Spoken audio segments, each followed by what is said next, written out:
इस वक्त बड़ी खबर बिहार से आ रही। बिहार के सीवान में साबिक जेडीयू लीडर के बेटे का कत्ल हुआ है। गुज़िश्ता शाम अगवा किया गया था।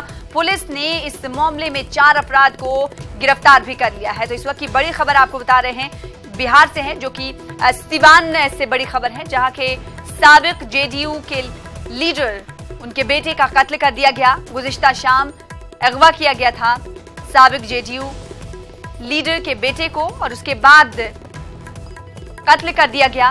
पुलिस ने इस मामले में 4 अपराध को गिरफ्तार कर लिया है।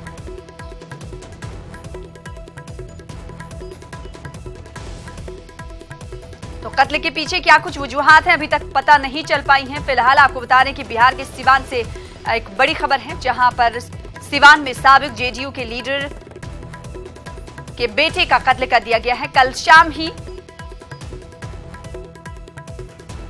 जेडीयू लीडर के बेटे को अगवा किया गया था और अगवा करने के बाद कत्ल कर दिया गया। हालांकि कत्ल के पीछे क्या कुछ साजिश है, इसका पर्दाफाश अभी तक नहीं हुआ है। इस हवाले से पुलिस ने 4 अपराध को गिरफ्तार भी कर लिया है। तो लोकसभा इंतखाब में गैर कानूनी रुकुमात पर इलेक्शन कमीशन की पैनी नजर है। इलेक्शन कमीशन ने अब तक 377.511 करोड़ रुपए कैश जब्त किए हैं। वहीं 157 करोड़ की मालियत वाली शराब जब्त हुई है। 705 करोड़ का ड्रग्स और 312 करोड़ की मालियत वाली कीमती धातें बरामद की गई हैं।